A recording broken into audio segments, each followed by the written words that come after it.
How you doing, Jewel? Good. How are you? What's up? I'm pretty good. I'm just trying to coast as seamlessly as I can amidst the very intense energy we're navigating right now. Venus retrograde. I think that's probably a lot of it, and a lot of other things piling up at the same time. Yep. Especially considering she's with the Lord of the Underworld, Pluto. And has not been this close to Pluto, stationing retrograde since 1918. So that was an interesting year. And it actually happened during a period of particularly intense fighting and social strife. And Venus is about social relationships and social norms, and getting together with Pluto. I think we can expect some changes over the course of that cycle, because it isn't just about it happening on that day. It's the beginning of a new cycle of social changes. Yeah. The kind of crises that can peak and then we see the ramifications kind of play out, and the kind of transformation that obviously making an aspect like that to Pluto kind of inspires. Well, we'll see the culmination of that the 9th of August in 2022, when Venus is opposite to Pluto. So that's when we see the peak of what is beginning now. And we're probably going to be looking at some market bubbles popping, and financial instability, the inflation, I'm sure, will continue, and we'll see financial pressures all over the place. So that may come to a peak when we see the opposite. Yeah. And social pressures, the way that people are relating to each other, the way that people are exploring and building and connecting in their relationships, both on an interpersonal level and on a larger level, I think will also continue to undergo a lot of transformation. Totally change. Yeah. Yeah. There's a lot going on there, because Venus is, the polite procedures that we all agree upon without having a conversation about it. We all just know that this is how we're going to treat each other socially, and these are the values that we keep. And those agreements are changing. So it's going to be a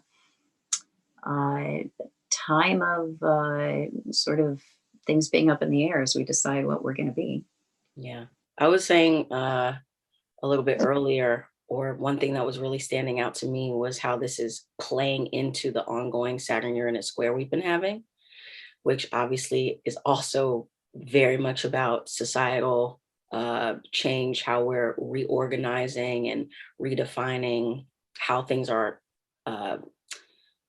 situated in our institutions and our government on a very large scale across humanity. Oh, yes. And so with Venus in Capricorn, obviously it's answering to Saturn, which is then squaring Uranus, which is in Taurus, which answers to Venus. So there's this really interesting feedback loop that I really think seeing how the larger macro changes and shifts are playing out in our more personal interactions is going to become really apparent during this kind of a transit. Mm-hmm. Mm-hmm. Absolutely. Absolutely. So some of the personal things that we see, because we associate Venus retrograde with relationships a lot of times, there's a lot of fear about relationships beginning under Venus retrograde or ending under Venus retrograde. Or those exes coming back that we don't want to. That's, things can come back for a redo. Yeah, redo. We may even have to have our hair redone or procedures redone, things of that, superficial things. But yeah, relationships, we can get a blast from the past, and some people continue that relationship and sort of it's kind of the next stage, and some people wrap it up. It just really depends on what's going on. Yeah, for sure.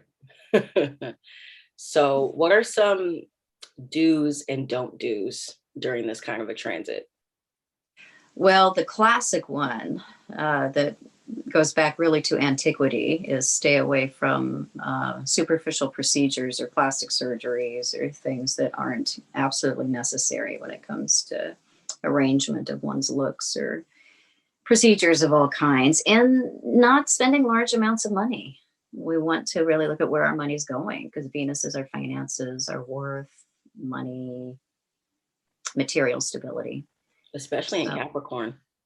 yeah, we want to make sure what we're spending our money on is quality rather than quantity. Because Capricorn is always about the bare bones of things. Well, it's bones, you know. It is. He rules them bones. Yeah. I think with retrogrades, there's always that energy of reconsideration or retrospection, or reevaluating decisions that we've already made. And so while it may not always be the best time to embark on something new, it can be a good time to wrap things up or really see things that have been kind of lingering for a while, as it pertains to how we're spending our time socially or how we're spending our money. Seeing, how we can really kind of wrap those things up and reach a kind of a conclusion. Oh, totally agreed. So I think looking at waste is a big part of this retrograde cycle, especially conjunct to Pluto in Capricorn. Looking at, do we have money going out that we don't realize? Do we have like memberships, payments, things Oh that my God. That's we so crazy. consolidate, because we need to look at where we're leaky. I literally just saw something in my bank account. I was checking my accounts just to see, how my money was was being used. And I was like, what is this $9.99 thing that's been coming out of my account for months? Yes, absolutely. I canceled it immediately. So it's perfect. Yeah, perfect time to. That is a Capricorny thing to do. Get clear on that. Well, I'm a Cap rising, so. Yes, not an unfamiliar kind of energy for you. Yeah. So yeah, I think that there's actually a lot going on, not just the retrograde itself, but being connected to all the other social pressures that we have. And that square between Saturn and Uranus, that is something that when that comes around, that really pits the old against the new. And it's like two social steps forward, one step back. Absolutely. And it is something that can bring a lot of fear, actually, out of people that are really not ready for the changes that Uranus is always going to bring. Oh yeah, people who are clinging to the status quo in ways that it really is desiring to be transformed and radicalized. Saturn is not the biggest fan of Uranus. So when he's in Aquarius, so I mean, yeah. Holy moly, it's interesting. Yes, for sure.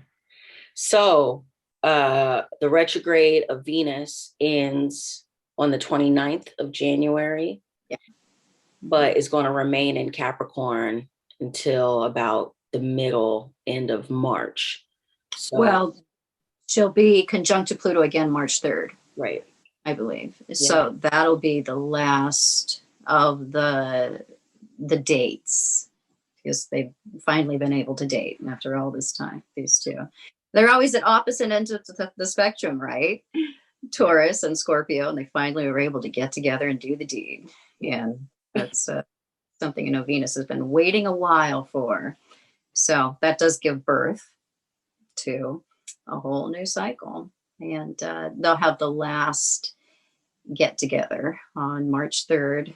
And so during that time, it's more of a really a time of sort of things being kind of mixed up or floating or change. And then after that last meeting, things start to level out, or we see not so much confusion associated with it. Yeah. Maybe being able to process some of the things that were started with that conjunction on the way out. That is a big part of it, isn't it? Because that really is the bell ringer when we have that first conjunction. Right. And to kind of sign off at the last one. But yeah, these triple transits that you get, they are a bit more intense to deal with than just your typical one and done. Yeah. It gives you that opportunity, though, to kind of, lean into the lessons a little harder, a little longer. albeit uncomfortable. Yes, Let's see. opportunity. Yes, we have the opportunity to do so. Yeah, we're kind of got our backs against the wall when it comes to this one, I'd say. But yeah, it's going to be interesting to watch the reformation of those social and personal values over the course of time, and to keep our eyes open for the culmination of all of this that comes in early August. That's always an interesting thing to watch because it is very educational when it comes to understanding the actual cycles within cycles, which is what astrology teaches us all about. And that's what life is all about. Cycles within cycles within cycles. Absolutely. Well, This was I fun. had fun. Yeah, I'm getting together with you. It's awesome. I'm sure we will have another conversation soon. And in the meantime, happy Venus retrograde. Bye.